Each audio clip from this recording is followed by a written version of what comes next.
Hello, everyone, and welcome to a very special Preemie Chats today. Today, we are recognizing World Breastfeeding Week. Thank you for joining us. I'm Leah Whitehead. I'm a preemie mom and a volunteer with the Canadian Premature Babies Foundation. And I'm joined here today with Fabiana Bacchini, the Executive Director of the Canadian Premature Babies Foundation. Hi, everyone. Hi, Leah. Thank you so much for hosting this session today. It is my pleasure. The Canadian Premature Babies Foundation is also known as CPBF, and it's a charitable organization. Its mission is to support and educate Canadian families of premature babies. This Preemie Chat series is one of the many ways that CPBF shares information with NICU families and healthcare professionals.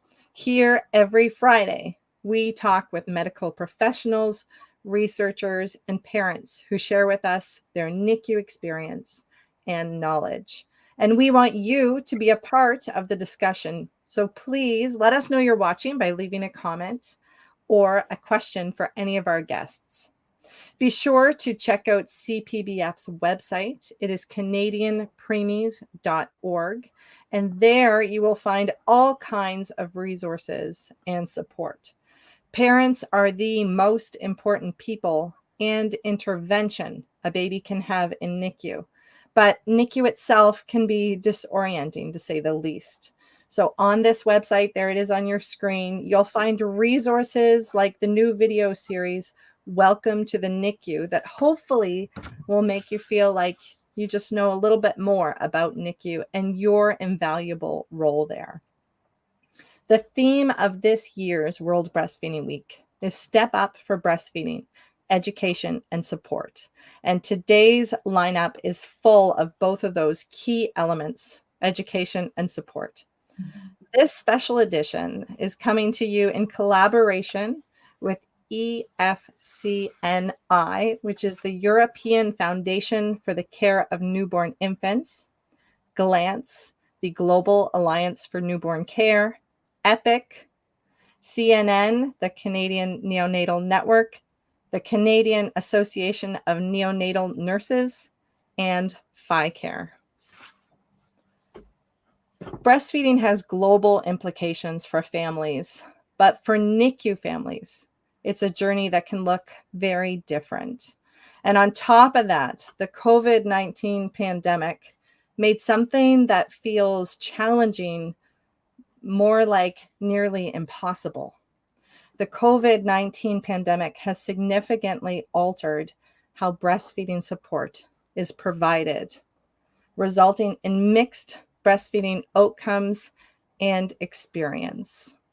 Our first guest will review pandemic-related changes in guidelines around breastfeeding support across 5 countries: Australia, New Zealand, Canada, the United Kingdom, and the United States. She'll then unpack how these changes have impacted breastfeeding initiation, duration, and breastfeeding and chest feeding experiences. She'll then move on to recommendations for clinical lactation support as we move forward into a post-pandemic era. And so to lead this presentation, I'm pleased to welcome Dr. Mary Lee Brockway. Dr. Mary Lee is a PhD prepared registered nurse and international board certified lactation consultant with expertise in maternal child health, infant feeding, and patient engagement. She is currently an assistant professor at the University of Calgary and is developing a program of research examining the use of human milk as a clinical intervention to mitigate early life perturbations to the infant microbiome. Welcome, Mary Lee. It's awesome to have you here. Thank you, Leah, and thank you to the Canadian Premature Babies Foundation for having me. I'm really excited to talk with you today. So as Leah mentioned, I am going to be talking about a study we just completed that looked at breastfeeding guidelines and support disruptions from the COVID-19 pandemic, and talking about how we can move forward with some learning that we took away from this experience. First, I want to just acknowledge that I have no financial conflicts of interest with the information presented here today, and also that I'm not receiving any payment for this presentation. I also want to acknowledge that I'm coming to you from the city of Calgary, which is on the traditional territories of the people of Treaty 7 region in southern Alberta, as well as home to the Métis Nation of Alberta, region number 3. So we've just recently published this study in the International Breastfeeding Journal, and I believe Leah is going to put the link up. It's open access for anyone who wants to look at it. It is quite an extensive study. It has 3 parts, which I'm going to review with you briefly today in about 15 minutes. So we'll see how that goes. So what I want to do from today's presentation is summarize the existing evidence of how the pandemic has changed breastfeeding initiation, duration, and maternal experiences with breastfeeding support. Look at how those supports changed over the pandemic, and then how we can integrate them into future practice. So the way we went about this study is that we looked at the 5 countries of Australia, New Zealand, Canada, the UK, and US at the obstetrical guidelines from those countries and how they apply to women or parents coming into the hospital and delivering who were presumed COVID positive or confirmed COVID positive, and what sort of restrictions were in place. And we compared it against the World Health Organization recommendations for breastfeeding with presumed COVID positive cases.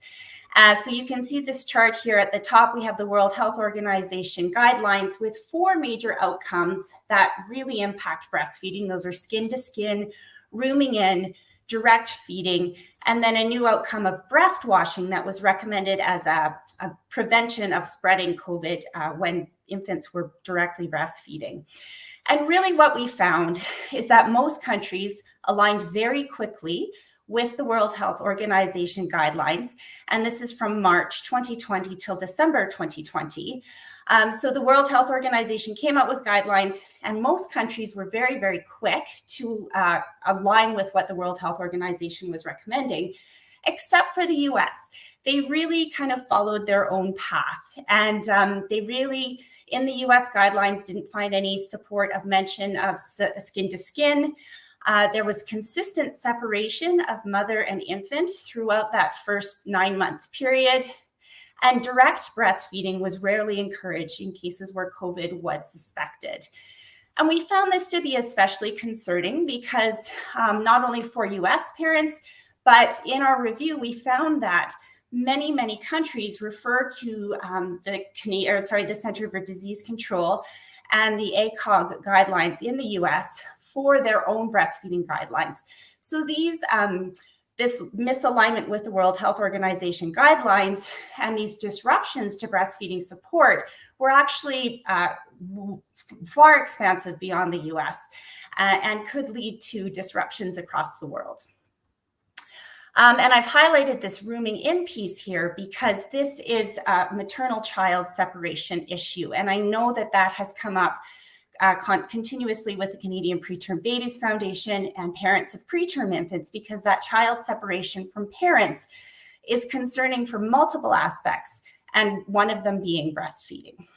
So once we established these guidelines and these disruptions to breastfeeding through these guidelines, we then went on and did a literature review looking at breastfeeding experiences from the COVID pandemic. And unsurprisingly, we found that mothers who were diagnosed with COVID or suspected with COVID experienced reductions in breastfeeding initiation and duration. And the biggest factor to those disruptions was the maternal infant separation.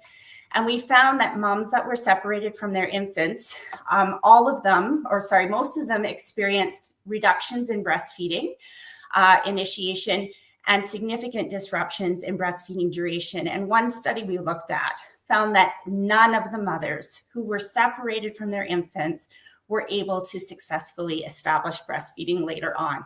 So this really emerged as a profound disruption to breastfeeding, and something that we need to really consider moving forward in our own practice, but as we deal with other new emerging pandemics if they happen.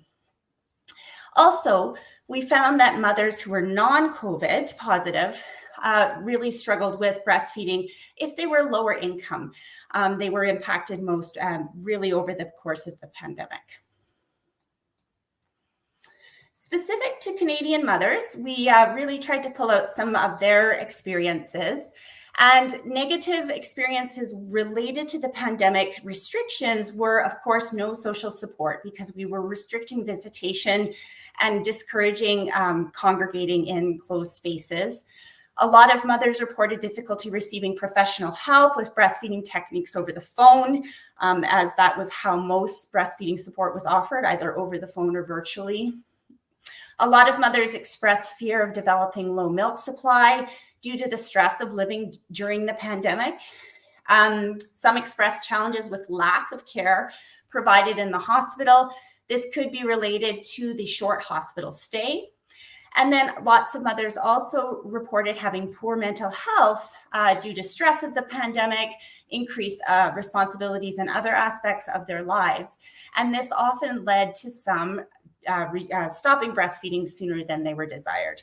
Now, I do want to point out that I do say this is Canadian mothers from studies in Canada, but this was also reflected in studies from the US, the UK, Australia, and New Zealand as well. Positive experiences did also emerge from breastfeeding or from the pandemic as well. And lots of moms said that they were able to be afforded more time to focus on breastfeeding. There were fewer distractions around. They were able to bond with their baby without distractions because fewer visitors were coming through. There were less social expectations on people. Lots of mothers reported that their partners were located in the home for work, so there was greater partner support. And also for them themselves, they were delayed returning to work so that they could actually breastfeed longer and weren't forced with returning to work and trying to balance breastfeeding. However, it's important to highlight that this was mostly reported among mothers that were higher income, who had few pre-existing mental health challenges, and who had less complicated births. Now, looking at breastfeeding support specifically, we found that most breastfeeding support groups, both peer and professional based, moved to online or virtual platforms. And while this was a massive transition, lots of moms actually did find it helpful, preferring one-on-one video calls and social media support to being their preferred platforms when looking at virtual aspects. So it wasn't all bad.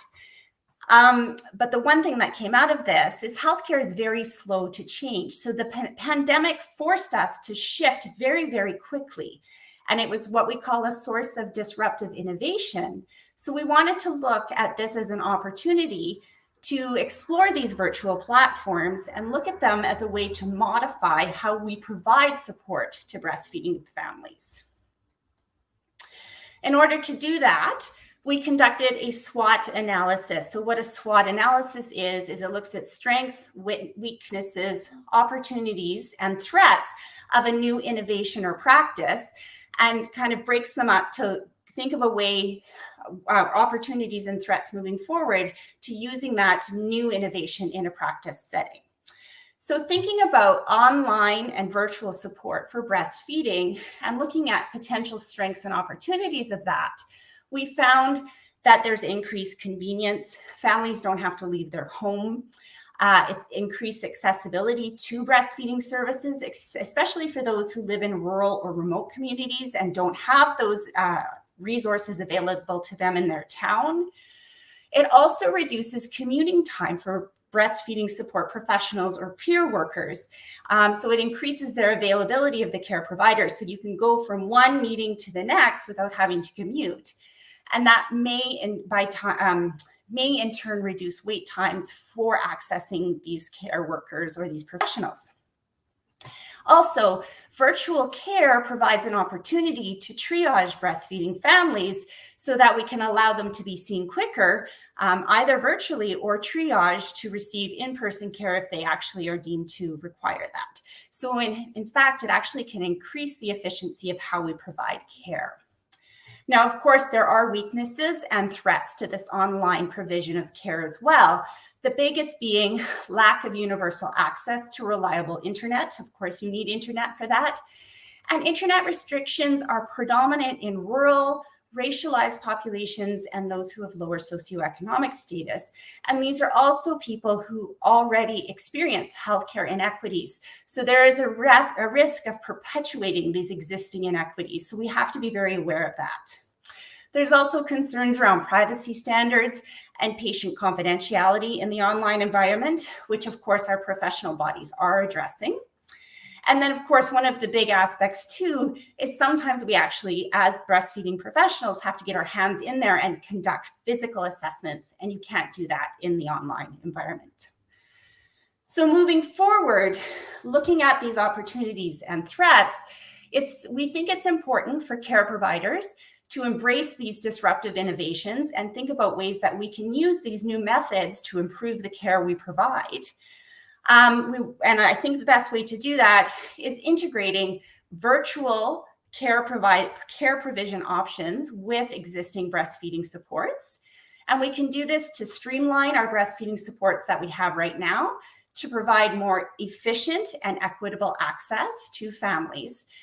But of course, prioritizing those interactions that require physical assessment to be in person. And we can do that through that triaging aspect I spoke to. And of course, really thinking about these new opportunities through an equity lens so that we're not exacerbating existing inequities or access to care. So in conclusion, from this study, we really found separating mothers or parents from their infant is very detrimental. We know that from a breastfeeding perspective. We know that from a preterm infant perspective, and it should be avoided at all costs. This also increased our awareness of social inequalities and the potential for this disruption of the pandemic to increase disparities in healthcare access. So we need to be aware of that and mitigate that whenever possible. Virtual support is not all bad and can help improve efficiency of care. And we do have to be careful when working in online environments that we have to access privacy, access, and acuity of concerns. So with that, I would like to thank the research team, Sarah Turner and Bridget McCann. And I do have the reference there, and I can see in the chat here that Fabiana and Leah don't have that link, so I'll pop it in so that they can put it in the chat as well. I'll take questions at this time. Thank you so much for sharing that presentation. It's very interesting to see from a global perspective, because I know in my experience, we would have seen changes in our NICU. And one of the things that we found, and I'm just wondering if you can speak to this a little more Canada-wide, is that it seemed like when the pandemic started, no one really knew what we were dealing with. And so we had like this extreme separation of families. Yes. And then as information evolved, it became a bit more, I guess, breastfeeding friendly in terms of people then started prioritizing that. Absolutely, Leah. And what you're talking about there is the precautionary principle. So when we have a risk that we don't fully understand, we try to prevent that risk as much as possible. And it was at the cost of breastfeeding. We saw that also with the AIDS pandemic, that we were really restricting breastfeeding because we didn't understand what the risk was. And you'll find in more risk-averse societies, such as the US, they continued that precautionary principle for longer, whereas less risk-averse societies, maybe such as Canada and Australia, we're more willing to support breastfeeding because we know it's really good for infants. Even if there is that risk, it's a risk-benefit analysis, right? And we were feeling that the benefits definitely outweighed that small risk of transmission with the more information that we got. I just have one more question for you, and then we will move on to our next presentation. But I'm wondering about, you talked about using an equity lens in moving forward. And so can you give us a little bit more as to how individual NICUs could do something like that? I always go down to patient engagement for that. So asking questions of your patient, it's patient-centered care, really identifying if there's any inequalities, the determinants of health that may be impacting care access. And I really always just go back to asking questions and really making it patient-centered. It's harder when we're working with populations, but when we're sitting down with families, having those conversations and really doing that holistic care aspect and asking them what kind of support they want and they feel they need. Here is what we have to offer. What works best for you? I so appreciate that perspective. Thank you so much for your presentation, your wisdom, for sharing this knowledge. And I'm sure we'll see more research come out even as we move into that post-pandemic time that we're all hoping is very soon. Hopefully. But thank you so much for joining us today. Thanks, Leah. And I'll pop that link in the chat for you. Yes, thank you. Please do. Our next guests had a daunting goal: improving breastfeeding rates in their NICU. And so they noticed in their NICU that the rates were decreasing. So they reintroduced Colostrum Kits as part of every admission. In their presentation, they'll discuss the importance of breast milk, especially for premature infants, and the role of Colostrum Kits in helping to initiate pumping soon after birth. We'll hear how their unit's doing now and what the future holds for them. So I have Ashley Alonius and Ellen Cobell. They both began working as RNs in HSC Winnipeg in 2014. And they're both now clinical resource nurses there. And they're passionate about neonatology and caring for the smallest patients and their families. And so I would like to welcome Ellen and Ashley. Thank you for joining us. Thank you. Thank you. I will let you get right to your presentation. Okay, excellent. So good afternoon or good morning. So I'm Ashley Alonius. I'm Ellen Cobell. We are NICU nurses and CRNs, or clinical resource nurses, at the Health Sciences Center in Winnipeg, Manitoba. First, we just want to thank the CPBF and Fabiana and Leah for asking us to speak here today. Breastfeeding and ensuring our babies get the best care is a top priority for us, and therefore that's how this project came about throughout the pandemic. Okay, so just a little bit of background to start off with. We know that there's clear evidence to suggest that mother's own milk, or mom, is beneficial for all infants, particularly preterm neonates. Specifically, we know that it is shown to reduce the rates of sepsis, bronchopulmonary dysplasia, necrotizing enterocolitis, and retinopathy of prematurity. We know that it decreases length of hospital stay and improves long-term neurodevelopmental outcomes. However, we do know that there are lots of challenges associated with providing mom. So some of these challenges include socio-demographic factors such as maternal age, socioeconomic status, educational level, and family support. Mothers with medical or obstetrical complications such as maternal diabetes, hypertension, or having had a C-section can all affect mom and their production. Also, education and supports provided both antenatally and postnatally within the postpartum unit or an NICU. Also, the training and comfort level of our staff is definitely a huge one. Early mom expression and access to a hospital-grade double electric pump is crucial.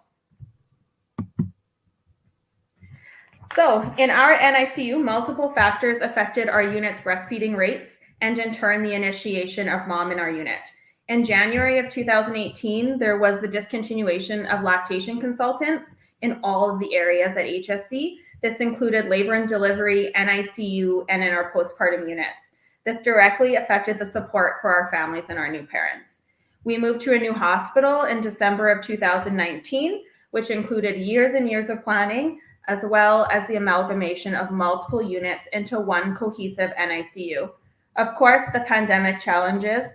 We also rolled out a milk barcoding system, which has proven to come with its advantages as well as its own challenges. And we've experienced an extremely high turnover of staff, which makes staff education very difficult.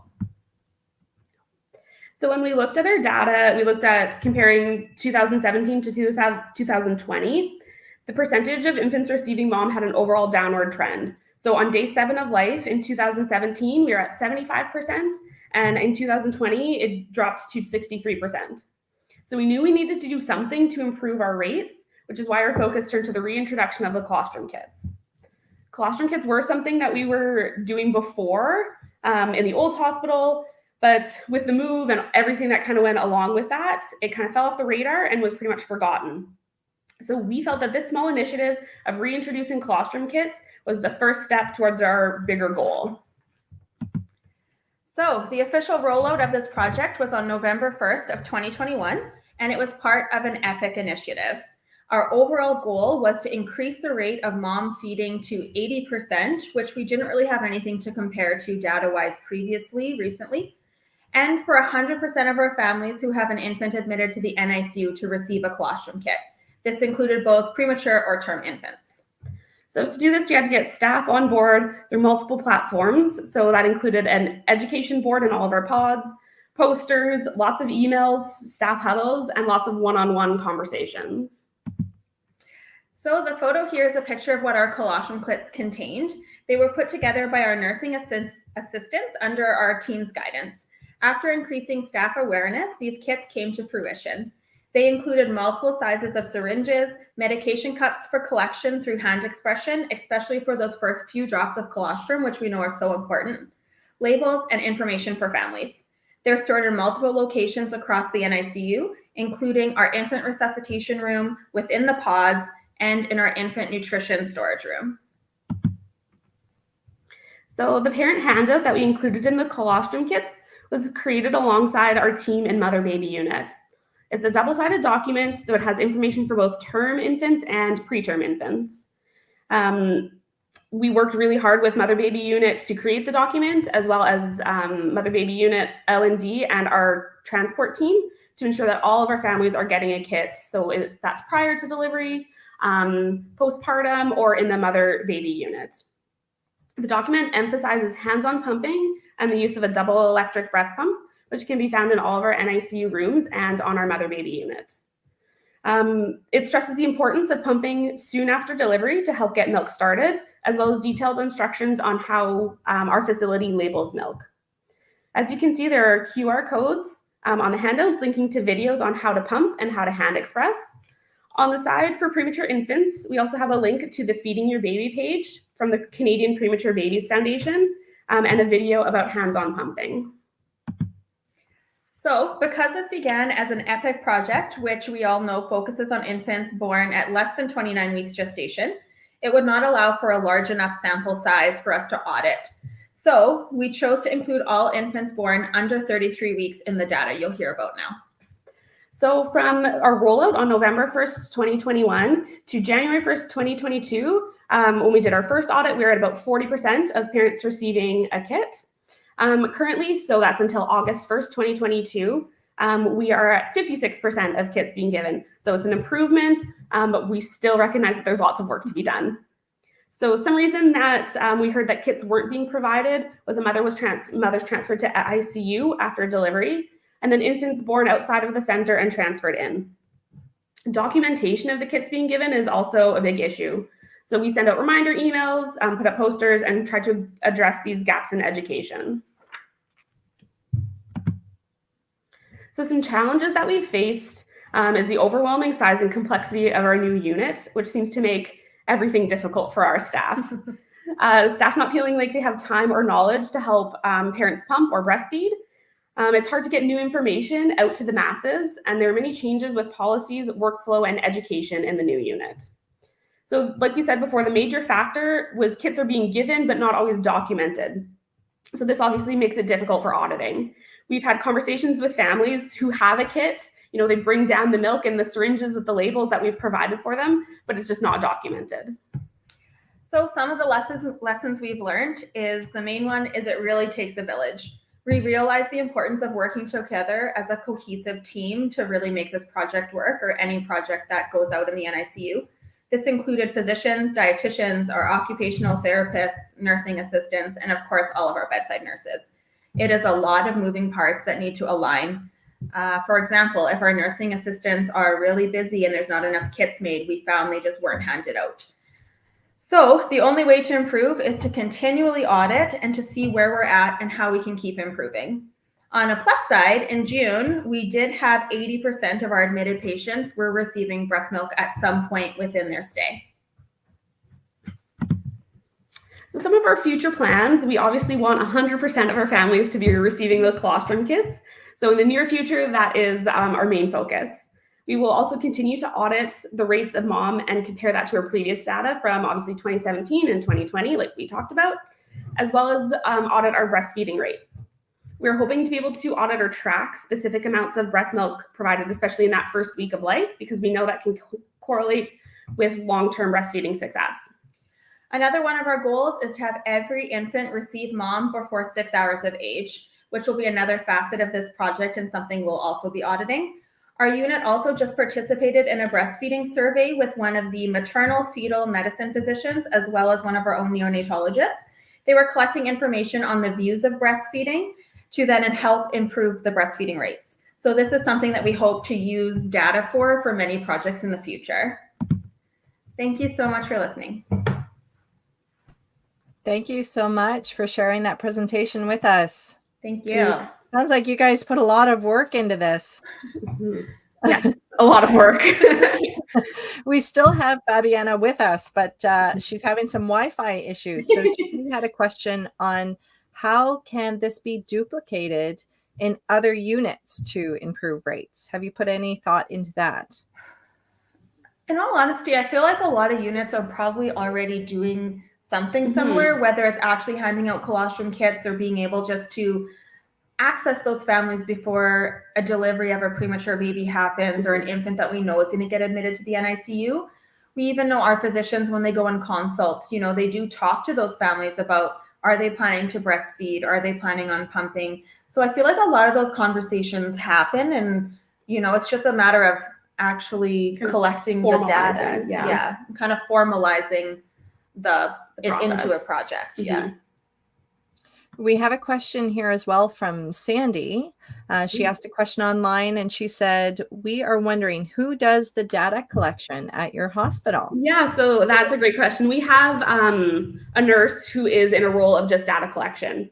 So I think her EFT is about a 0.8, and she does data collection for a lot of our kind of ongoing projects, as well as the Canadian neonatal network. Yeah, we wouldn't have a lot of our data without Shayna. Yeah, so thank you, Shayna. That is awesome. And she had a follow-up question. Is your NICU a level 3? Yes. Okay. I think we have time for one more question. So I'm just wondering, conversation-wise, so with these kits, how valuable is the conversation that has to go along with them to talk with families about the importance of colostrum?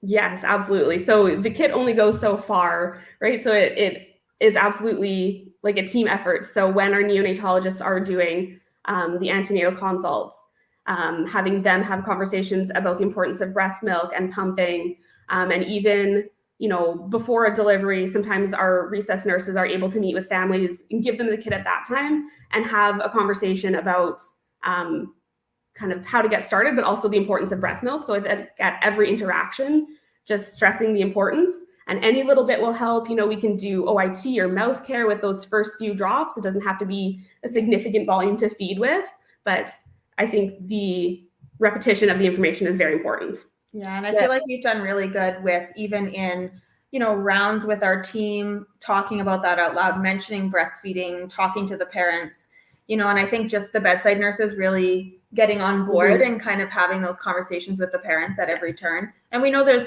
lots of challenges to why someone might not choose not to breastfeed, but then at least we kind of have those conversations prior to kind of just, I think, giving them the information and letting them make the best informed choice is so important.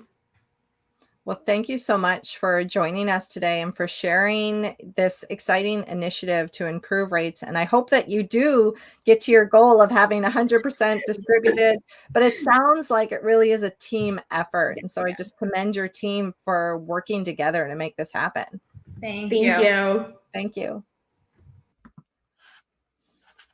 We've touched on this a bit today, but this next guest is going to deep dive into human milk feedings and the benefits for all babies, especially those who are receiving care in NICU. So Carrie Ann Berga is a perinatal consultant at Champlain Maternal Newborn Regional Program in Ottawa, and she teaches nursing at 2 Canadian universities. In her current role, Carrie Ann supports various initiatives for best practices in neonatal care. She is a NRP instructor and trainer for neonatal resuscitation, a workshop facilitator for human milk feeding, and a breast and chest feeding champion as co-chair of the CMNRP Regional Breastfeeding Committee. Carrie Ann believes in supporting and promoting informed decision-making, family-centered and family-integrated care, and is a strong proponent of the fact that supporting families with human milk feedings can impact the health and well-being of families, both the baby and lactating parent, now and in the future. Wow. Thank you so much for joining us today. Thank you so much for having me. It's such an honor to be here with all of you. So I really appreciate it. I'm going to try to share my screen now, my slides. Help you with that. There we go. We've got them up. Okay, thank you. That's wonderful. Yeah, so thank you so much, Leah, for the warm welcome. And I'll get started right away with a question for you. What if I told you that there was a magic solution that could activate the immune system to fight off infection, contains immunoglobulins that bind to the mucosa of the gut, that has anti-malignant properties? What if I told you the solution had iron-binding proteins that help prevent GI illness, that includes things like fatty acids like DHA and ARA that support vision and brain development? It has prebiotics and probiotics that can modulate immune responses to protect the intestinal barrier, that it even adapts to the needs of the human that's consuming it, and has the perfect amount of macronutrients, including carbohydrates, fats, and proteins. It even holds enzymes that produce anti-inflammatory and bactericidal actions. And finally, what if I told you that people both giving the solution and receiving the solution would receive health benefits, including even reducing the risk of certain types of cancer? Well, you may have come to the conclusion that I'm going to be sharing more about the magic and what seems like magic and the actual science of human milk today. So, hi everyone, my name is Carrie Ann Berga. I'm a registered nurse and lactation consultant, and most importantly, a mom to 3 great kids and 2 dogs too, we'll add that in. And I am so happy to be here with you today to share more about human milk. I'm really passionate about promoting and sharing best practices for human milk feeding for all babies. So before we get started on the topic, I just wanted to pause for a moment and acknowledge that Champlain Maternal Newborn Regional Program, where I'm a consultant, is located on the traditional unceded territory of the Algonquin Anishinaabe people. And I would also like to take a moment to acknowledge that the land that I'm currently joining from this morning is Alberta, which is Treaty 6 territory. And you can see I've got pictures of both of those locations on my slide here. And I honor, respect the history, languages, ceremonies, and culture of the First Nation, Inuit, and Métis people who call this territory home. There are so many amazing facts about human milk, and I won't have time to cover everything today, but I can give you a primer on it, or even maybe it will be a review for you. But either way, I always love to come back to the facts about human milk. And even hearing Ellen and Ashley talk about reintroducing a practice, I thought, we do need to come back to things sometimes. So I hope that there's something today that you'll be able to take away about the benefits of human milk, and then we'll talk about some strategies to support families. So, for example, when we look at human milk, fats are put together in milk in a way that makes it easy for the milk to digest. So, for example, fats are packaged with this enzyme called lipase, and when it hits the stomach and it's activated, it helps babies to digest human milk. Human milk also has a unique pattern of fatty acids. I already mentioned DHA and ARA, and those are associated with cognition, growth, and visual function. Human milk has nutrients and specific factors that promote the infant, their gut maturity and immunity. It has growth factors, immunoglobulins, oligosaccharides, and these are special sugars that I'm going to talk about in just a couple minutes. And there are also anti-inflammatory molecules, antibacterial enzymes, and again, this helps fight off bacterial and viral infections. And the really cool thing is that these components are actually higher in preterm milk, since we're talking about babies that are in the NICU today is really our focus. So there's additional benefits of milk. We talked about how easily it can be digested, and in the context of premature babies, very low birth weight infants actually absorb more than 90% of the lactose in human milk, whereas only 68% of lactose is absorbed from bovine-based formula. And the cool thing is that extra 10% that's unabsorbed actually contributes to softer stool consistency, non-pathogenic fecal flora, improved absorption of certain minerals, and more. We know that human milk has a faster gastric emptying time, so it's not sitting in the stomach as long. It stimulates GI growth, and it helps babies to reach full feed sooner. Human milk also reduces the risk of necrotizing enterocolitis, which Ellen and Ashley also chatted about earlier today as well. In terms of the immunological benefits, there's many that I've already mentioned. However, another component of human milk are HMOs, or human milk oligosaccharides. And these are special sugars that have a protective role for the immunocompromised preterm infant and for healthy infants too.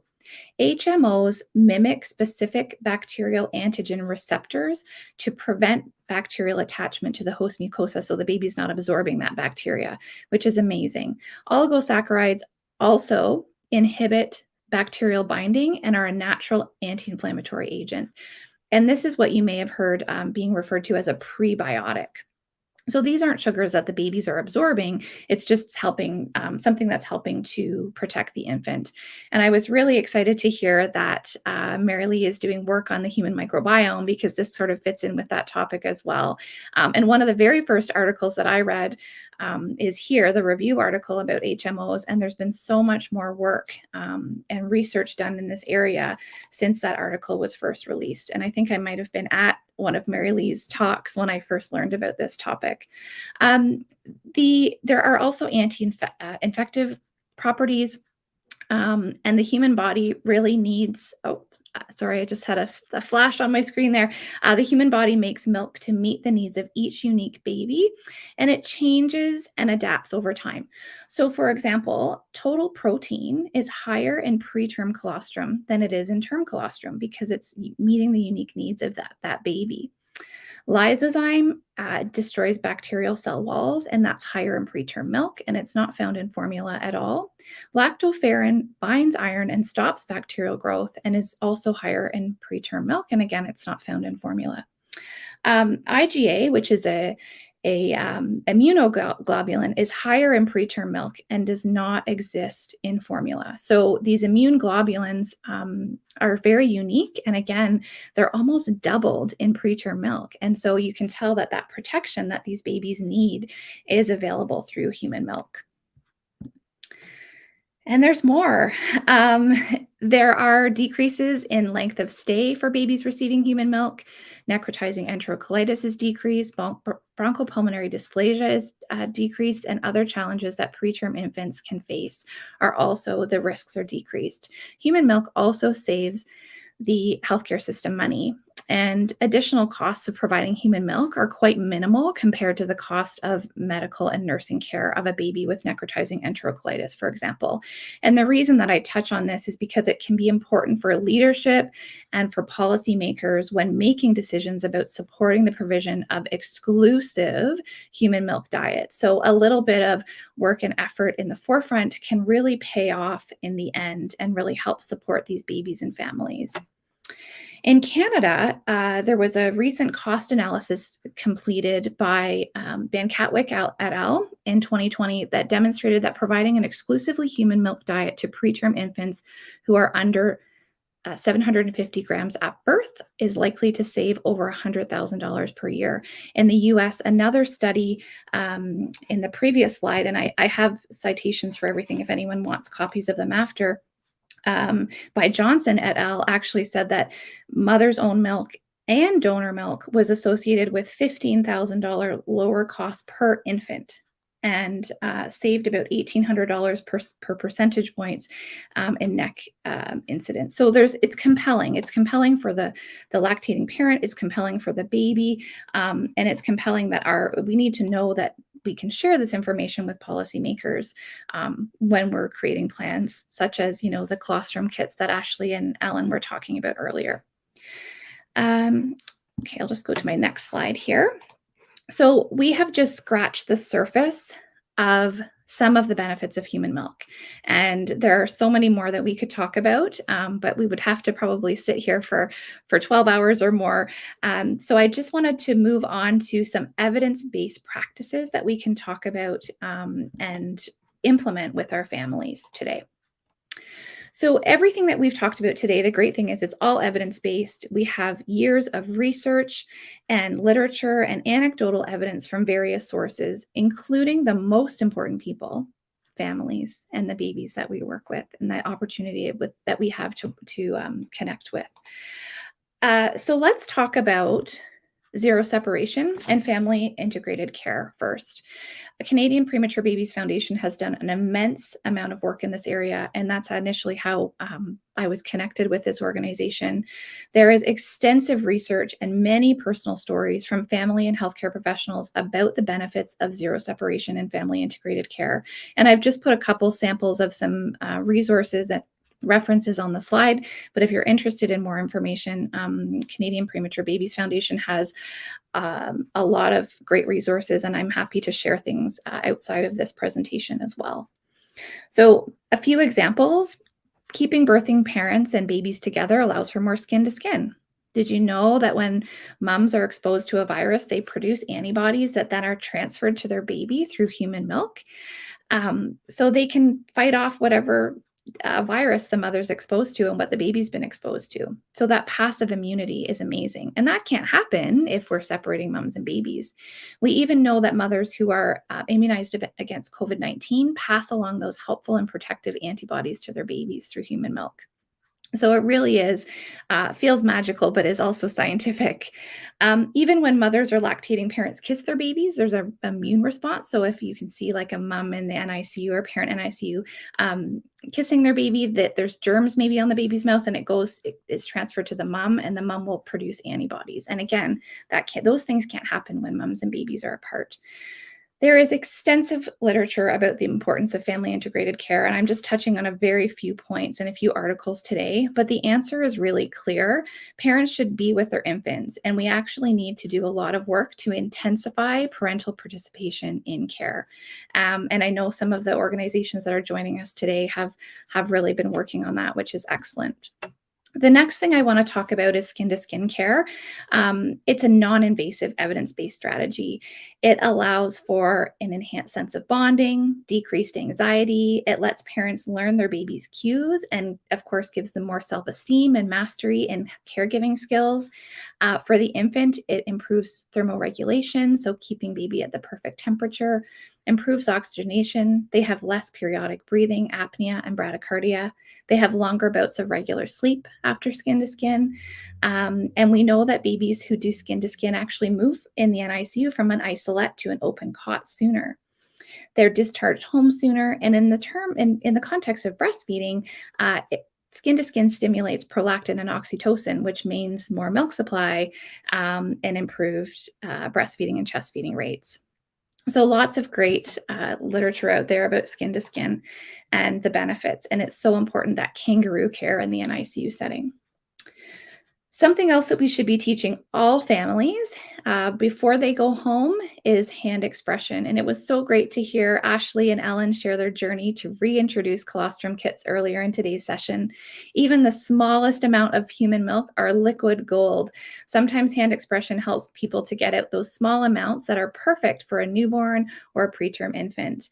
If you're looking at, wondering how to do hand expression or how to teach families that you're working with hand expression, there's a couple free videos online. Jane Morton has a great video through Stanford Newborn Nursery, and also BC Healthy Families has another great video on the website as well. So we can keep those small amounts of colostrum for oral immune therapy, as we talked about earlier. And we know that helping lactating people to collect and administer colostrum to their neonates in the NICU can actually engage and motivate them to continue to pump and provide human milk for their hospitalized babies. So it's really such a great way to build confidence, to engage and motivate families. We can also introduce non-nutritive sucking in the NICU, and the Foster reference that I have on here has some great information, and that's just something that we want to think about as we're moving towards those full feeds at the chest or breast.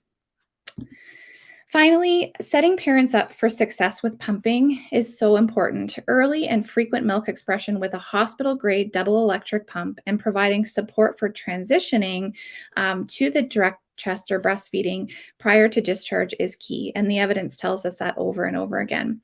Lactating parents may experience a decrease in milk volumes with those prolonged stays or prolonged separation, and it's really important as healthcare providers that we're checking in to see what their volumes are. Do they have questions? Do they need more support? We also want to make sure that parents have a quiet space to pump and the opportunity to try evidence-based strategies such as hands-on pumping, massage prior to pumping, because we know it's really not difficult. It's not easy. It's very difficult to pump when a person isn't relaxed. So we need to consider ways to promote that relaxed and comfortable family integrated environment for families. And these are really low cost interventions, again, that can create long-term impacts that really will affect milk supply and feeding outcomes for the families that we have the opportunity to work with. So my last slide about this topic and some of the strategies is community follow-up. And Marilee touched on this a little bit earlier as well, which was really helpful. When we think about follow-up and discharge from the NICU, the Baby Friendly Initiative from the Breastfeeding Promotion of Canada and World Health Organization, UNICEF, states that we want to provide a seamless transition between the services provided by the hospital, community health services, and peer support. Preparation for discharge is key in the NICU. And we've heard earlier today the challenges of, not having potentially in-person visits or, maybe a limited number of people that an organization can see for follow-up in a day. So we want to start thinking about discharge right away, and families should have support early on and on an ongoing basis. So whether it's community health centers, La Leche League, private practice LC clinics, hospital clinics, public health, peer support, primary care, those are all organizations that are really important to be aware of so that parents can seek support early and often. You'll want to know the resources, of course, in your community as well. Under step 10 in the BFI, there should also be evidence that each facility is using targeted approaches to reduce inequities. And Marilee touched on this as well. We want to make sure that people have access to care and equal access to care, and that the healthcare provision is equitable. Despite lacking data on human milk feeding outcomes for Black, Indigenous, and people of color in Canada, there is extensive research in the US that demonstrates there are racialized disparities for both preterm birth, which really fits with our discussion today, and for human milk feeding with mother's own milk between white and Black mothers. And that's the Hoban reference that I had on my screen earlier, and I can share that with you if you're interested. And part of the step 10 of the BFI in Canada is working on reducing those inequities. And again, coming back to what Marilee said, it's really about ensuring accessible, individualized care. Many people have preterm babies early and unexpectedly. Parents may have not even had the opportunity to take prenatal classes. And it's really important that we're providing that unique, individualized support based on their needs in their communities. So I love this quote from the Dalai Lama. I'm kind of a quote person. And I just think this is that, could say lactating parents' milk is a symbol of compassion and human affection. And how lucky are we that we get to support families with this journey. So mother's own milk, which Ashley and Ellen talked about earlier today, is a cost-effective strategy. It reduces the risk of comorbidity associated with prematurity and helps to improve the long-term health of infants and families who are in the NICU. Mothers and parents of infants in the NICU may experience health concerns that can really impact their lactation physiology. So we talked today a lot about strategies to assist parents, including parental education, qualified lactation professionals, early and frequent milk expression, those awesome colostrum kits that we learned about, and providing support for transitioning to direct breast or chest feeding prior to discharge, followed by that equitable, timely, accessible, and appropriate follow-up care. So this quote really reiterates the importance and normalcy of needing and accessing support for human milk feeding. It's normal to need support. Breast and chest feeding is an instinctual and natural act, but it's also an art. The reality is that most lactating people can provide human milk and have enough human milk for their babies, and they can learn how to overcome problems, both large and small.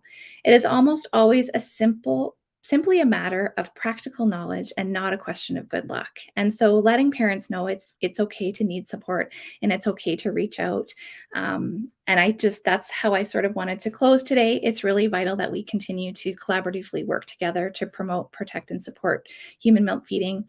And I hope that you'll learn something. Maybe you've learned something new today, or there's something that you can take into your practice from the discussions that we've had. So, and again, as I mentioned, I do have lots of references. If you're interested in having the reference list, I'm happy to share. And my socials and my email is on here as well. So thank you so much again, Fabiana and Leah and the group for having me here today. Thank you. What an interesting presentation.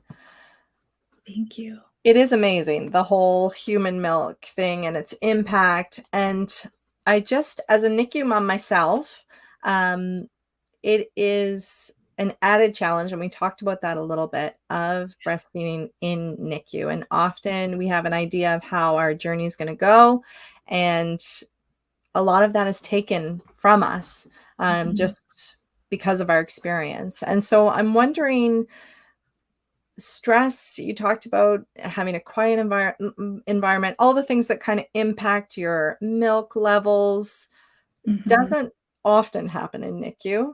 Right. And there's a lot of parents who talk about how they have to stop pumping because of their own mental health. And there's a large amount of guilt that goes along with that, especially when we know what's best practices and we all want what's best for our children. And so how do we help those parents with their journey, and how do we support them in what can be very disappointing for them? And that is such a great point, because everyone's journey is so different. And I think, that is something that when I worked as an IBCLC clinically, is sometimes it was having that conversations with families to say, you are still an amazing parent. You are still an amazing mother. You are, the best person for this baby. And there's still ways that you can, it doesn't mean that you're not going to bond with your baby if, you're not providing human milk or not breastfeeding or chest feeding.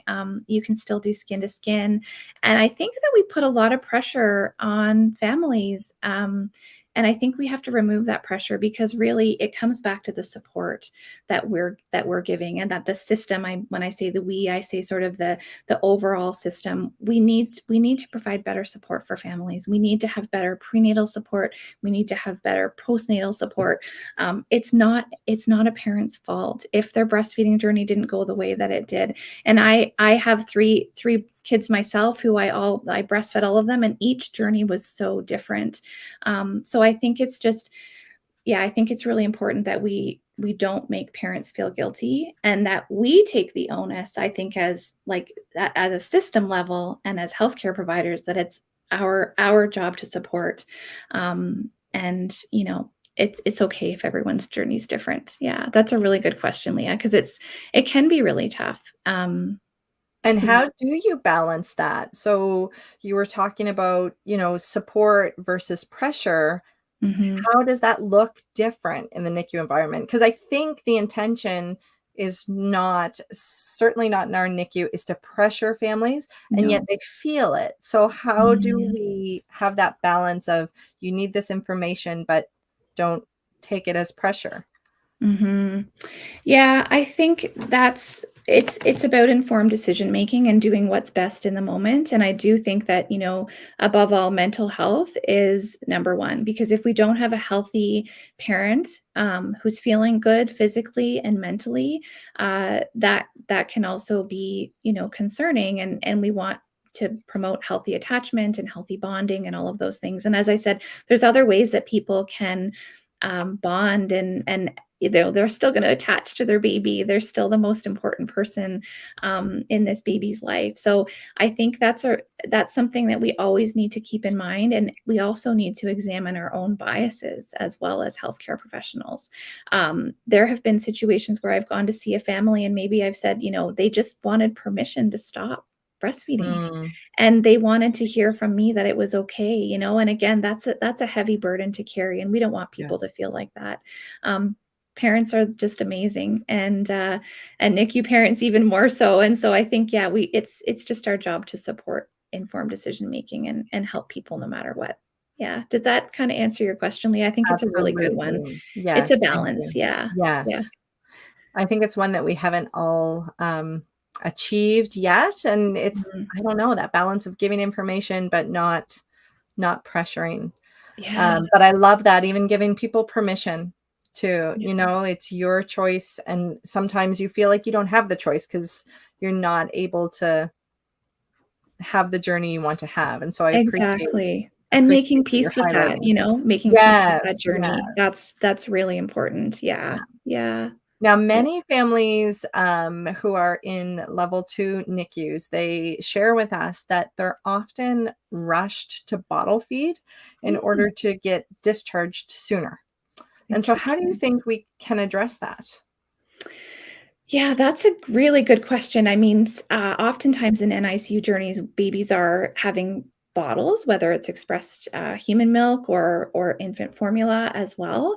And I mean, I think yeah, that's a tough one. I think sometimes parents are maybe eager to go home too. I don't know. But I think, again, it comes back to healthcare providers providing that support that's needed. And we know sometimes with feeding, when babies are learning to feed, it's sort of we go 2 steps forward, then we might go 3 steps back. And it's just sort of following the baby's lead as well. The other thing is if parents are discharged from the hospital with a bottle and they want to get the baby, asking their healthcare provider, their doctor, their nurse, or dietitian at the hospital community afterwards, because maybe it is a transition after discharge. I know even in sort of the postpartum units, discharge has been a lot more, I don't want to and so again, it's like that immediate support as soon as you get back into the community. I think lots of opportunities. Skin to skin, we know, works really well to increase milk supply and improve feeding outcomes. And lactation supports as well in the NICU. We mentioned that as well. There's some great references in my list that talk about that as well. I think those things help. I think, again, it's each maybe a little bit different, but it is possible to get back onto the bottle or being on the bottle for sure with the appropriate expert support. Yeah. So I call it kind of the all day buffet. Let babies do as much skin to skin and feeding as Yes. they want to. And it will really help with outcomes too. Yeah. Does that answer your question, Leah? It does. Thank you. I'm Okay. giving you the hard ones. Yes, that's I'm okay. also wondering, so I know during pandemic, a lot of support people were not able to be in NICU with parents. And so how, or did that impact at all people's breastfeeding success. Yeah, and I think that was something that Mary Lee touched on earlier too, was that impact of separation, and partners are so important to the human milk feeding journey as well. Even if it's getting the lactating parent, snacks and water, or setting things up in the middle of the night for pumping, those kind of things. And so, yeah, I'm not sure. I don't know if Mary Lee can speak to some of her data that she collected on that topic specifically, but I do think that that partner support we know is vital, anecdotally, from parents sharing their stories, and also from the research. Yeah, the partner support is, and the other thing is when we're together in the NICU with families, the health teaching is for everyone. We're family centered, right? We're talking to parents, other support people. So sometimes that opportunity might be lost. So maybe there's alternate ways that we can make sure that communication and information is being shared with all family members, extended family members, even if that's applicable. Yeah. Yeah. And I know for me personally, with my husband there, he was in charge of sterilizing the pumping equipment. And that just enabled me to just cross another thing off my list of okay, that's done, because it's already so much work. Yeah. And I love that tip. to That's be so taken great. care of. Yes. Yeah. Yeah. And sometimes partners think, well, what can I do? I'm not very much use here, but those things are really tangible strategies that people can help with, and I remember people bringing me big glasses of water. I was so thirsty all the time, and things like that. And so those little things make a big impact. I love that example. Yeah, that's a good one. Thank you. And for those parents who are currently in NICU and who don't see the light at the end of the tunnel, I think sometimes when we're pumping, it feels like you're never going to get to that breastfeeding stage. What pieces of advice can you leave us with for them today? Yeah, I think it's just taking things day by day and knowing that your baby's going to grow and you're going to become more comfortable and more skilled at this. It is a skill. It's something that you learn. Absolutely. And you see, sometimes we would see families after they've left the NICU and have such successful breast or chest feeding relationships afterwards, or maybe they're pumping and bottle feeding, or maybe they're even doing mixed feeding or formula feeding. And it's yes, we got here. We got to the place where I'm at home with my baby, and I'm, maybe going to play groups, whether they're online or in person. I'm at the just kind of, I would say, just take it day by day and lean on the supports that are available, and know your support. So if you have to, join an online group or connect with the LC at the organization where you've had your baby, peer support is so important. Even things like La Leche League, they have so many great groups. Yeah, I think it's just step by step, day by day, and all this hard work does pay off. And yeah, I think that's probably the advice that I would give, and just being there with them in that moment. Yeah. Well, thank you so much for joining us. Thank you. Thank you so much. Our final topic is not an easy one. NICU and loss, it often goes hand in hand. And while it is an emotional journey, the birthing parent also undergoes a physical journey as well, and one of which involves milk. Our next guest received a parent legacy request that then facilitated reflection on her part and a working together to improve community lactation supports after perinatal and infant loss. Furthering milk bank awareness created opportunities to donate to and support our tiniest humans. Please join me in welcoming international board-certified lactation consultant, Alana Lakoff. Alana has a master's degree in nutritional sciences, and she provides NICU nursing care for families and their babies in the Ottawa region. Alana has a passion for supporting families' feeding goals and has been volunteering towards establishing a local milk bank She is also a proud mother of 3 girls. I have 3 girls myself. It's awesome. And welcome, Alana. Thanks for joining us today. Hello. Thank you so much for this opportunity. I am grateful to be here today. So I'm truly humbled to discuss the topic of human milk donation after a perinatal or infant loss.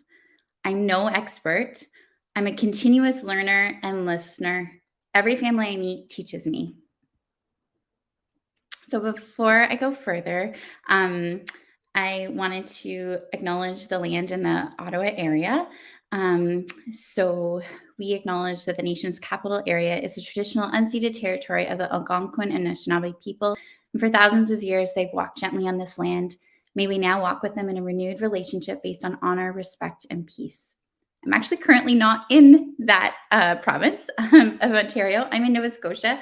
So I want to acknowledge all of our Indigenous families and people who reside across Canada, and specifically in Nova Scotia is the Mi'kmaq people that I am on their ancestral and unceded territory today. So I also wanted to just briefly highlight that I'm going to use inclusive language that represents the diversity in our communities. Parenthood success, thankfully, is not measured by our feeding method. So I will use the term parent to mean all parents, carers, and legal guardians of a baby, and the term mother to mean all women and people who have given birth and initiated or established lactation. I may use interchangeably the terms breastfeeding, chest feeding, feeding human milk, and nursing. Also, exclusive pumping is another feeding route. NICU parents are aware of this, as well as parents with a hospitalized child, and for some children, a medical diagnosis requires a long-term tube feeding and not oral feeding, making breastfeeding or chest feeding not a realistic goal. Exclusive pumping is also simply a feeding choice, a feeding method of choice. I'm open to all feedback and most sincerely wish to uphold respect for all individuals. In honor of bereaved parents, the term exclusive pumping also represents a parent choosing to pump for comfort as part of a weaning plan after loss, and or a milk gift donation after perinatal and infant loss.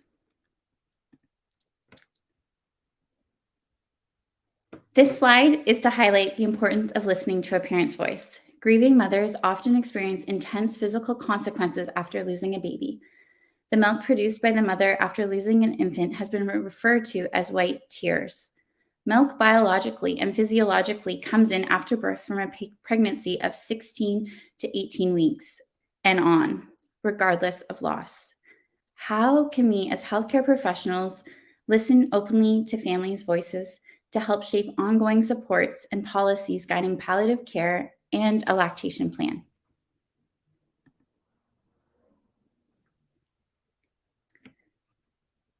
What about World Breastfeeding Week? How does this all fit in? World Breastfeeding Week, which is currently this week, is supported by the Breastfeeding Committee of Canada and is also recognized again in Canada during the month of October. Personally, the more education and awareness about human milk feeding, count me in.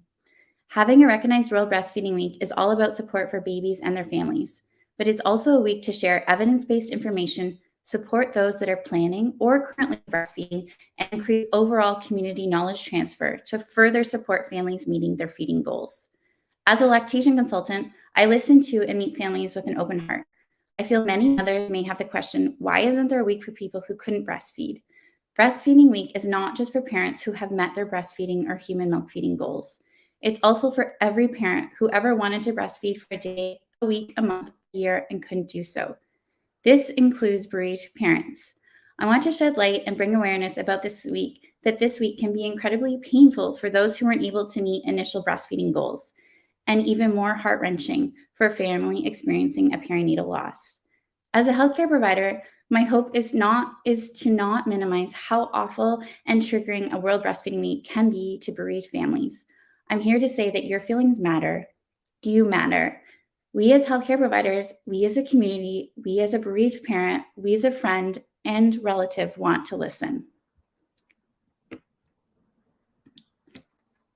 Many Canadian families experience perinatal loss each year. This includes infertility during the preconception period, and fetal death during pregnancy. I can also add in here that this presentation also reflects infant death, which is a death that occurs in the first year of life, which is further broken down into neonatal or post-neonatal death. The type of loss does not predict a family's experience of the loss. Parents of multiples face a unique situation between grief at the loss of the baby and joy at the survival of the other baby or babies. Some parents worry that their fear or grief may affect the surviving baby or babies. The support and care that parents receive around the time of perinatal or infant loss is crucial, as it may affect their long-term well-being. To provide holistic care that is sensitive to individual needs, it is important to take a family-centered, integrated approach. I just wanted to take a moment here to reflect on all of the babies and families that we have known who have experienced a loss.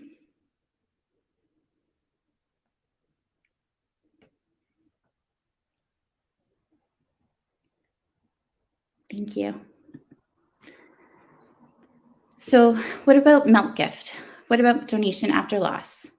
The research on milk donation and the process of donating milk after a perinatal or infant loss shows that there is created transformative meaning of the loss with legacy donation. So how can we create more milk donation after loss awareness? So to donate milk, we do need a human milk bank.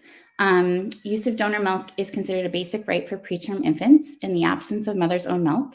This has already been touched on earlier today. In Canada, we currently have 4 milk banks in Toronto, Montreal, Vancouver, and Calgary. The mothers are screened. It's quite a rigorous process regulated by Habana. To have pasteurized human donor milk, physician consent is obtained by parents. And most of the milk is donated by term moms, and compared to formula, pasteurized human donor milk protects from NEC, and research has observed impacts on retinopathy of prematurity, sepsis, feeding tolerance, and achievement of full enteral feedings. And there's a lot of ongoing research if you look at pasteurized human donor milk. So this is a brief physiology of lactation, which I'm not currently going to go into more detail. This slide, along with the following slide, are from the British Association of Perinatal Medicine, and they had just created this framework in May of 2022, just is brand new. And the framework is written for healthcare professionals about the management of lactation following the death of a baby. Knowledge of the physiology of lactation is important to support women to initiate and establish breastfeeding or pumping, but it's also advantageous in supporting bereaved mothers. The stage of lactogenesis may be different depending on whether a baby is lost to stillbirth, dies shortly following delivery, or after a mother has already established breastfeeding. This framework and flowchart are written for professionals working with parents and families to provide information and guidance in supporting mothers around lactation and loss, where a baby or child is not expected to survive or has passed away.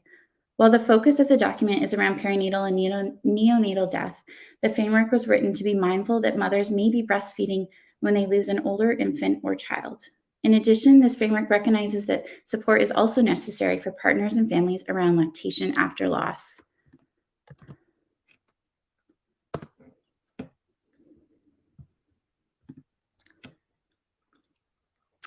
Here's a quote from a mother who didn't have a lactation plan after loss. Personally, I've encountered in the community mothers who didn't know lactation after loss was a donation after loss was possible, and also didn't have a lactation plan, and they suffered alone without supports to manage their milk coming in. The whole reason I started learning a lot about this was a couple months ago, almost a year ago, we did have a community member with a known baby that she was going to lose. And she reached out to try to find out what community supports we had in our Ottawa region and how to attain a pump. And this mama was the inspiration for a lot more learning and a lot more community conversations. So I'm just going to read the words from this mother, Anne Cushman, who wrote a book that I've looked at. We came home from the hospital without Sierra. I was stunned at how viscerally, physically I missed her. They forgot to remind me in the hospital that my milk would come in. My breasts were swollen with milk. I was stunned when I looked in the mirror and saw them, immense and blindly eager. I lay on the couch with ice packs piled on my chest, thirsty and cold and heartbroken. Here's a quote from a mother who chose a milk gift legacy. This quote is also from the British framework that I've recently mentioned. Milk donation isn't the right choice or circumstance for everyone. A lactation plan is part of bereavement care that is sometimes missed. For families, awareness of donation after loss can be empowering, and discussing a lactation plan is part of holistic informed care, regardless of donating milk to a milk bank. So this parent's voice says, I donated milk after my son passed away at 41 weeks. He was stillborn. No one mentioned that I could donate my milk, something that my body was going to start producing, because even though he had passed away, he was still going to be born, and my body thought he needed to be fed. Whilst I was waiting for the induction medication to work, which takes 48 hours, I started to research baby loss, about what my body was going to go through, and I stumbled across the fact that I could donate my milk, Bodhi's milk. Straight away, I knew it was something I wanted to do in his name. I wanted something that I made for him to go to other babies, to help other families. Some of my family members and even the consultants had concerns for my mental health when I told them I wanted to donate. But actually, it was the best thing for my mental health. It gave me a reason to look after myself in a dark, really dark time when otherwise I'm not sure that I would have done.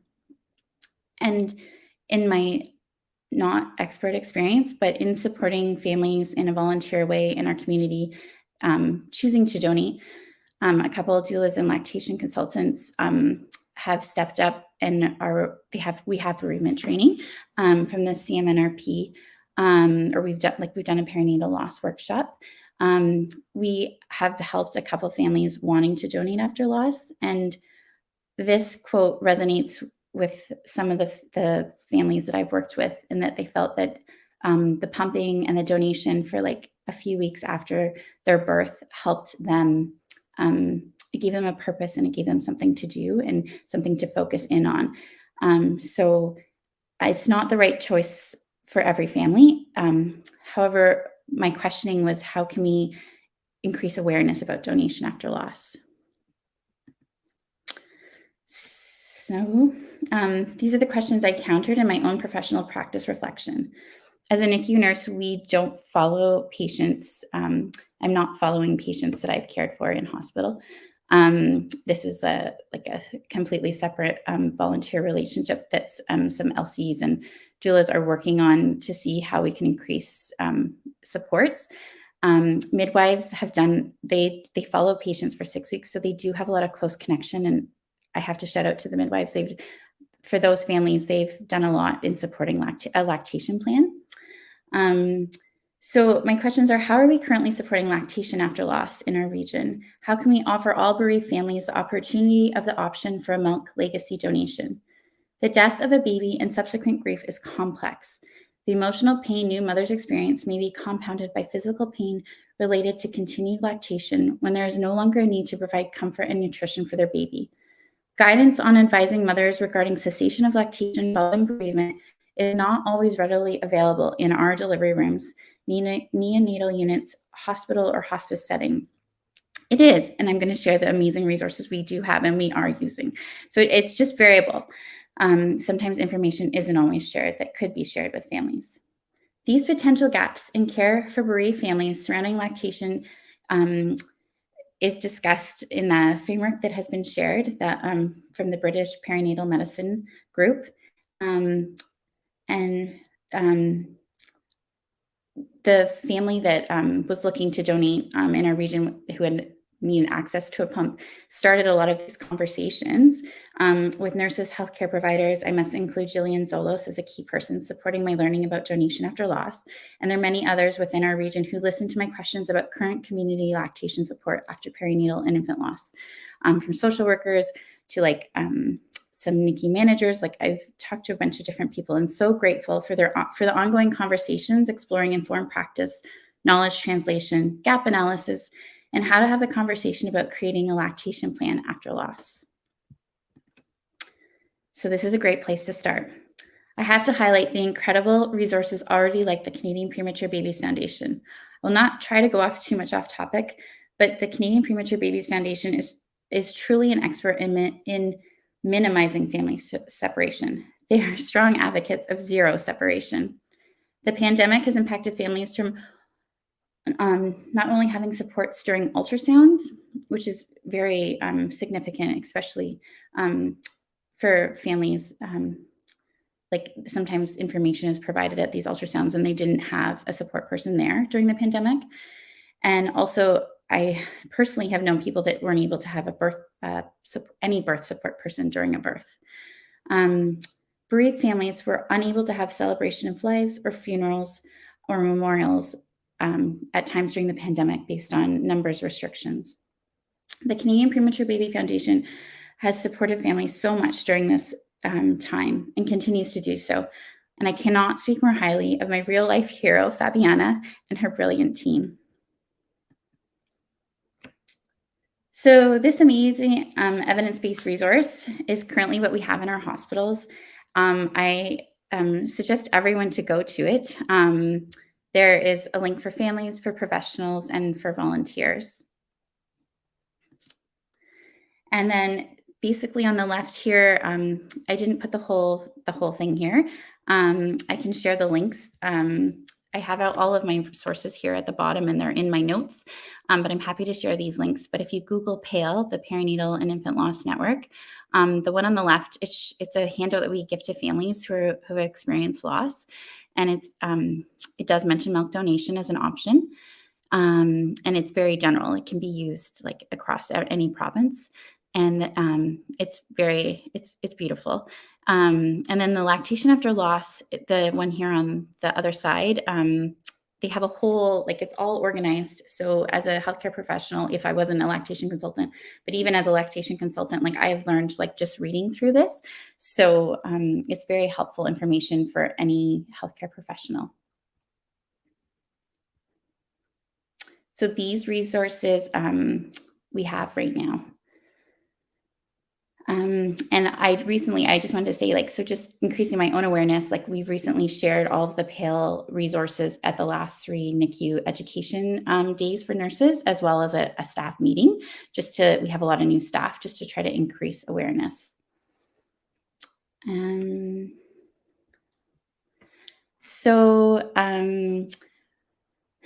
in our community, more collaborative conversations are happening related to lactation support after loss. We've identified the donation criteria for bereaved families. You need to have and this is in conjunction with the Rogers-Hickson Human Milk Bank, part of Sinai Health in Toronto. So you need to have at least a 5-liter minimum donation. And this is just for packaging and transport. Like it's all frozen. And so that much volume needs to be there to keep it frozen to make it to the milk bank. A loss after 18 weeks gestation is criteria to donate milk.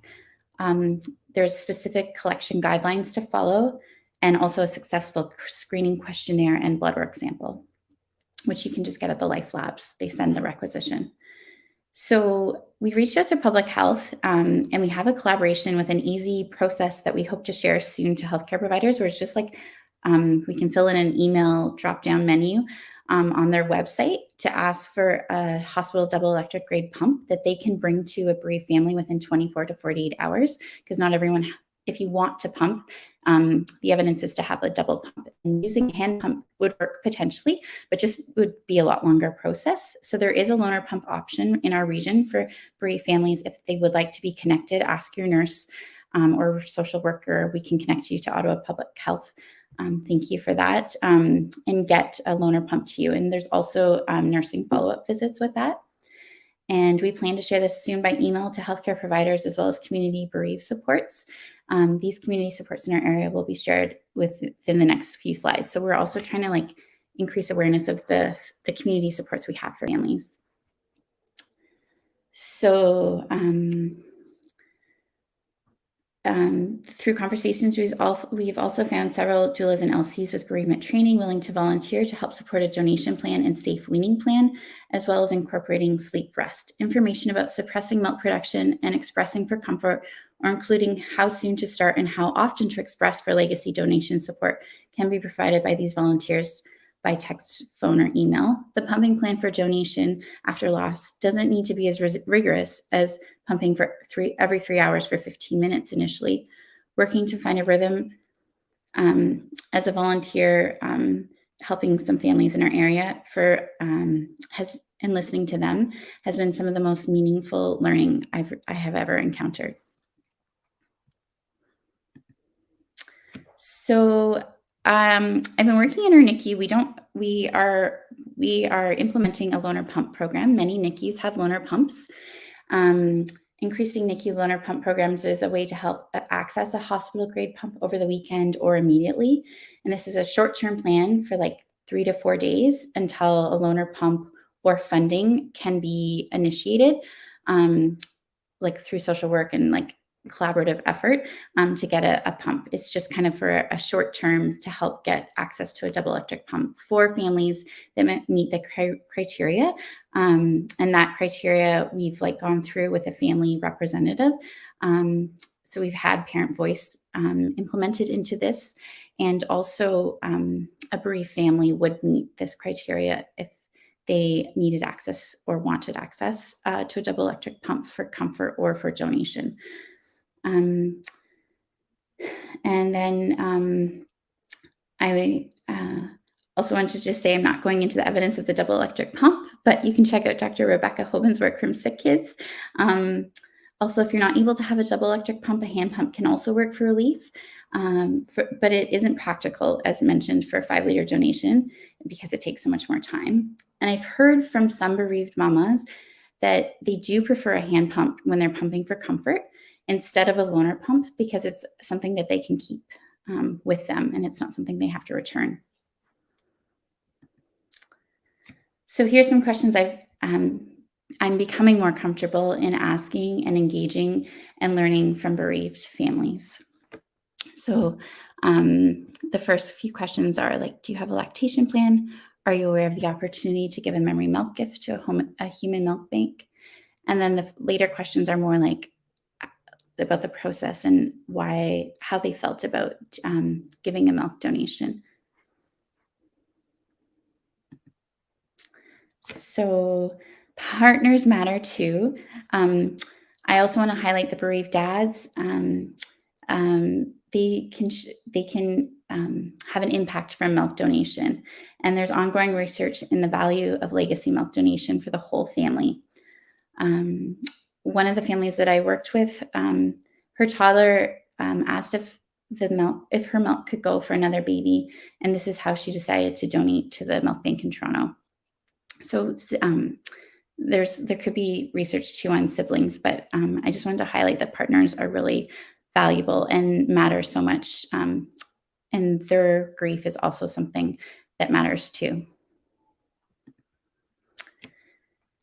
So here's some of the many supports for bereaved families in our area.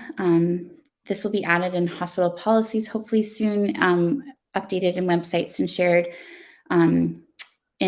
We're hoping to do an updated newsletter to healthcare professional and perinatal leaders in our area. There's many, many more too. So I would be open to learning of more. And for healthcare professionals in any healthcare, if any healthcare professional wants to share information and knowledge so I can learn more, please contact me. My email's on the next slide. If you'd like me to share any literature and references from today, I'm happy to email you. My slides are all in the notes. And the next one. So here's my contact information on the bottom and a summary of my presentation. Listening to parents' voices matter. Family involvement, feedback, and sharing their lived experiences after perinatal and infant loss impacts current and future care. Legacy donation awareness creates opportunities to nutritionally support our tiniest humans with pasteurized human donor milk from our 4 Canadian human milk banks. High-quality bereavement care includes compassionate and open communication with informed choice and individualized care. Parents and families need the necessary information and time to make the decisions that are right for them, their baby, and their family. Care and support should always be tailored to meet individual needs, preferences, and cultural practices. A future area I'm curious about is related to learning more about research options that could accept smaller donation volumes for milk gift legacy donations. Check out the UK Chester Milk Bank. They currently accept any volume for a legacy donation, and their program is also called the Memory Milk Gift. How can we support bereaved families returning to work? A bereaved colleague recently asked to do a shadow shift with me in the NICU after 12 weeks off, and this was accommodated by our workplace. How are we supporting each other and our colleagues? How are we supporting families with a rainbow baby pregnancy? I included this butterfly image because it was from a parent's experience that they asked for this butterfly image to be included on the cots to signify the twin status for the surviving baby. And these butterflies originated in 2015, and they've been used in over 300 hospitals worldwide. So there are so many valuable team members supporting bereaved families, from birth centers, NICU teams, hospices, social workers, physician, midwives, pharmacy, nursing, RTs, and more. Thank you to healthcare teams for your commitment to evidence-based ongoing education.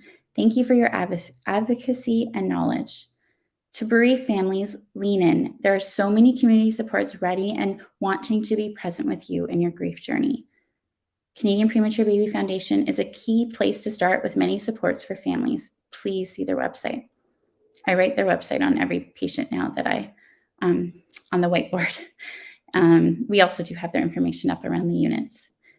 If interested in legacy donation, reach out to the milk bank in your area. There is more information coming to healthcare providers in our nation's capital about this meaningful initiative to increase awareness about memory milk gift opportunities to the milk bank in Toronto. Thank you so much. Thank you for sharing that presentation. I feel like I literally have to rewatch the whole thing because it's so much to take in. And it hasn't really been an area that I personally have thought a whole lot about. And so I really appreciated all that you had to say, and your acknowledgement of World Breastfeeding Week and what that means for all kinds of NICU families was beautiful. And so thank you for even that part of your presentation. Thank you.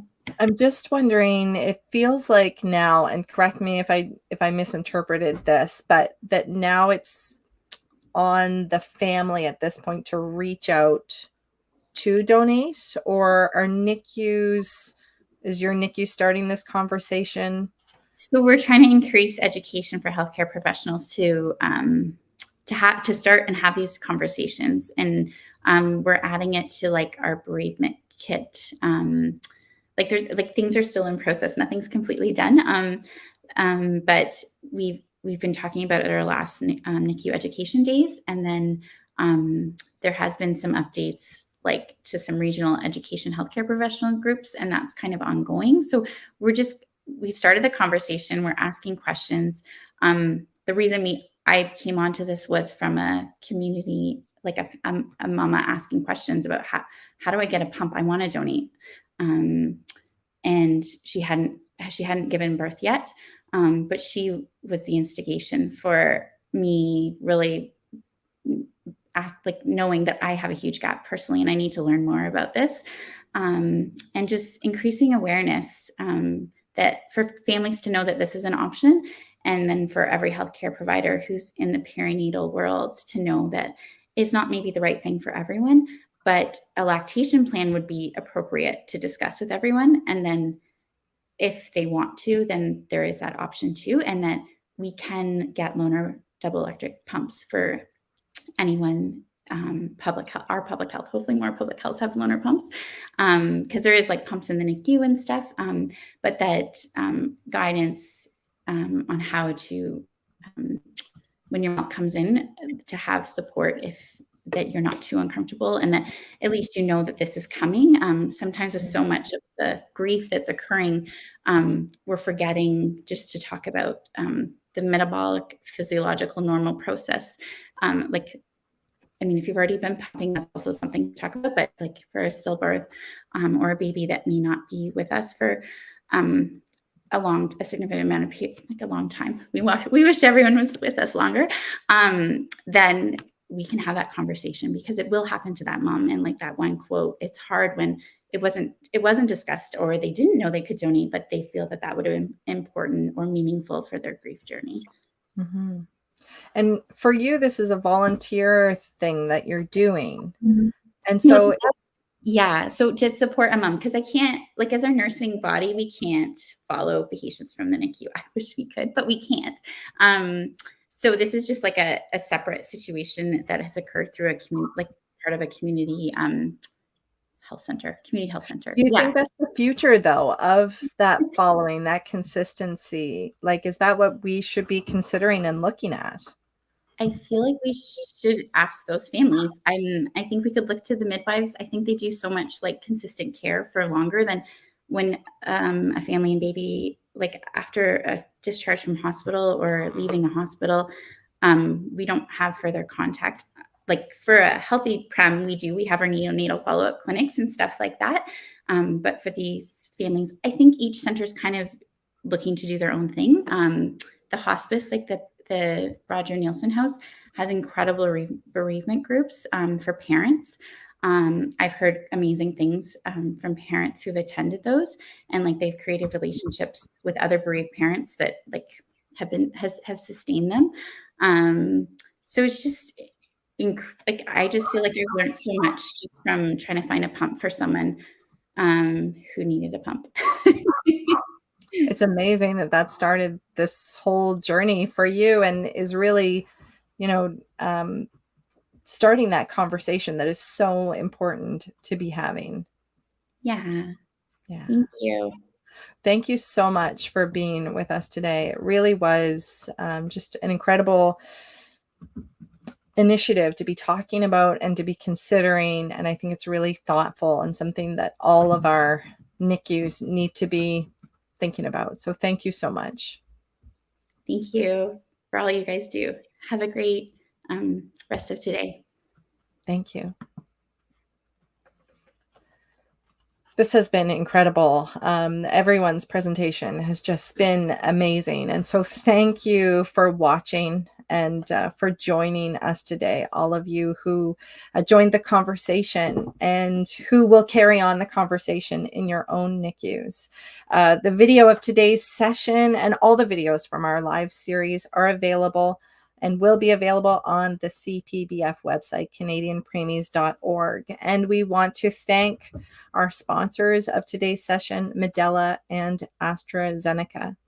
CPBF is a charitable organization, and it believes that through education and support, families will be empowered and ready to care for their baby.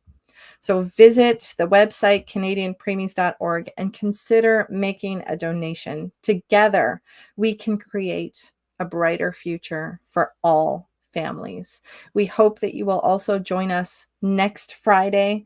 It's going to be 1 p.m. Eastern Time again, and we're going to be talking about human milk for human babies, how breastfeeding shapes infant development. We hope you will join us then. Thank you for being here today. And thank you to all of our guests. It was so interesting, and we certainly have a lot to consider.